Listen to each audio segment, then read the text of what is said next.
Hey guys, it's Mike here. 10 years in Taiwan, and I came across this idea about, are you living in Taiwan or are you just hiding here? Yeah, and at one point in my life, I thought I was like, just hiding out here because it was just like life is just easy. But there is some kind of realities that if you really want to, settle down here and whatever, then reality is gonna hit you like a punch in the face. But if you're just hanging out here, you're like 25 years old, 30 years old, whatever, and just trying to figure out where your life is and whatever, and you just stop over in Taiwan, man, it's great, dude. You stick around here for 5 years and then you can just go whatever. I mean, you can save money if you want to. It's not the best. The salary isn't the highest. Probably the highest salary for an English teacher is probably somewhere in the Middle East or something. But to be honest with you, but I haven't really checked. I haven't, because it's kind of, it used to be Japan. It used to be Japan that was that they had the highest salary, but obviously their economy is kind of going up and down for various reasons. But yeah, you can spend time and just hang out here and just pretend about your life. I used to know somebody who was really into university. Like, she would say, like, I wish I could stay in university forever. But I was thinking to myself that you're just basically hiding from real life, right? And that's kind of the same approach that I have in the ideas when I talk to people about that in Taiwan, because what do? Nobody really pressures you to integrate. It's not like in the States or in Canada, like, if you don't speak English but you live there for like 10, 15 years, people are gonna be like, what are you doing? Why are you wasting your time? But here, they assume that most foreigners, I guess, won't speak Mandarin.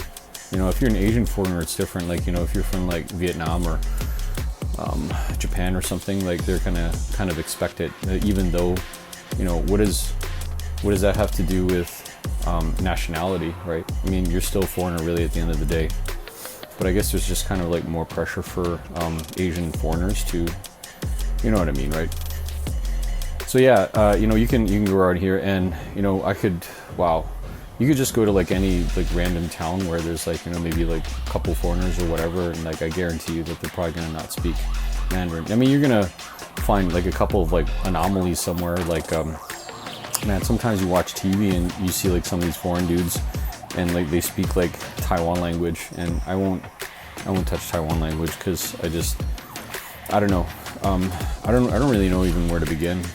Probably could just go look for something on YouTube on how to speak Taiwan language, but I don't know. And if they do, and they probably will be like really successful, really famous anyway. They I've tuned in a couple of times where they got like these foreigners who like speak Mandarin, like whatever, and they have all these ideas about stuff and whatever, and I don't really pay attention. But if you are one of those foreigners that does speak Mandarin, more power to you. If you have a really exotic look, then maybe you can make it in showbiz in Taiwan, even if the market is pretty small. But yeah, so like I said, like, people will, if you just avoid trying to speak Mandarin, like, nobody cares. And if you are just an English teacher, like yeah, I've had wow, it's funny, you see when you're just talking to people just randomly, like on some of these pages and stuff, and you see like English teachers, like, oh, there's so much stereotypes about somebody who's an English teacher, can't settle down, and you maybe like multiple girlfriends all over the place or something, complain a lot but don't really have anything to offer, no brain, because English teaching is a low barrier of entry, that everybody knows that. So as long as like you're from a native speaking country, of a university degree, like basically you're in. Nobody's gonna not hire you. Mind you, it gets a little bit more competitive in Taipei because obviously there's more foreigners there and more competition for I would guess it's like you go to an international school and people are like asking like master's degree, state license, blah blah blah. I don't have any of those and I don't really care. But you go like out in the bush and nobody's asking for any of that stuff. They're just saying, okay, well, are you a native speaker? Can you teach kids? Okay, yeah, go ahead, right? So I guess from that point of just it being a low barrier of entry, I guess that may attract like some people who, I don't know, in some people's eyes aren't really high caliber. And I don't really judge people by stuff like that, man. Like, you do whatever you want to make money wherever you want. I was offered like this crazy job back in Canada where, you know, there was like driving like these recycle trucks, and you know, people make good money out of that stuff. You know, I don't know if you're necessarily supposed to keep that stuff that you recycle, but you know, if some people, because especially like they go to like rich neighborhoods, because you know, you got to pay for that service. So you know, if they have like something that you can recycle and you know, you're just like, well, I'm interested in it, like people just take it, and you know, like, you know, you get all this stuff, but you know, it's probably really hard for you to stop hoarding because they do have some good stuff, right? But you know, at the same time, you know, if you can find somebody to buy it, you can make money off of it if you want to. The point is that, guys, that's not a really like glorious job, you know, because you're basically picking up people's junk and then, you know, selling it to the highest bidder on whatever website and blah blah blah, or like going to sell it to your friends, like, hey, you need a, I don't know, laptop, or God forbid a CD player. Who has those, right? So you know, it's not like really amazing, you know, it's not, but you know, at the same time, you know, if you can, you know, stay here and you stay for like 5 years, then you can get yourself an APRC, right? As an English teacher, like everybody knows that, and that means you have a permanent residency. You can, you know, come in and out as much as you want. You're a permanent resident, right? So, and you know, some people are just happy with that, even though, you know, Taiwan has its problems, but you know, maybe you have your own problems back home, and it's almost like you're running away, but you know, who's to judge, you know? Yeah, maybe half of the foreigners that listen to this, or half of the foreigners that are in Taiwan, are running away from something worse back home. And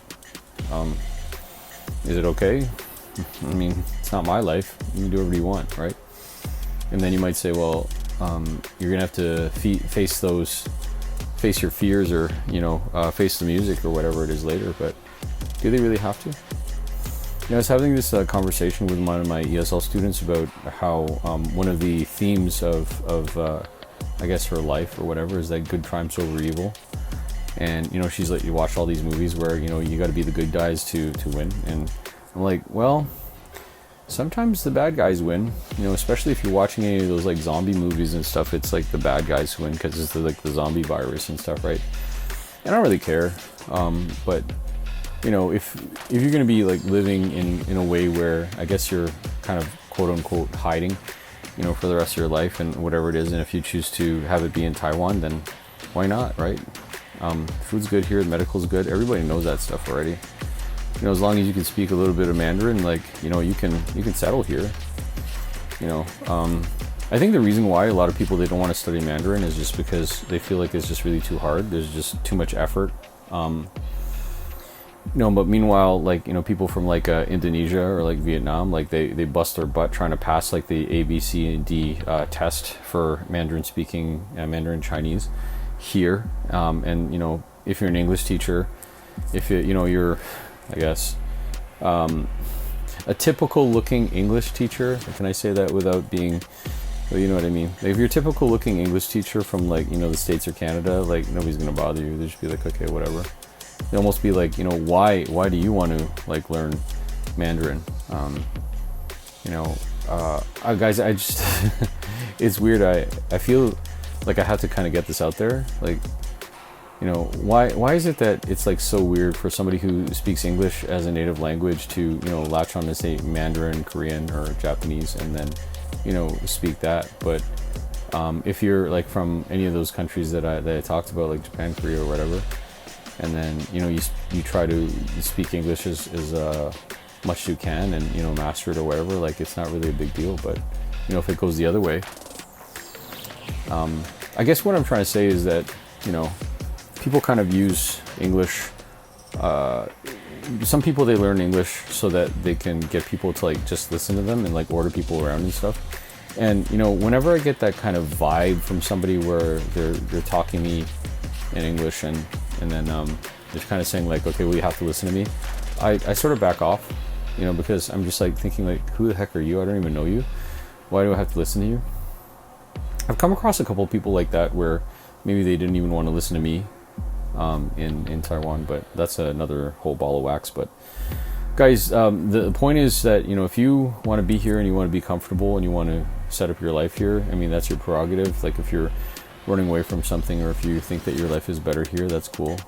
I pay less taxes here, and, you know, If I want to, I can get a house here.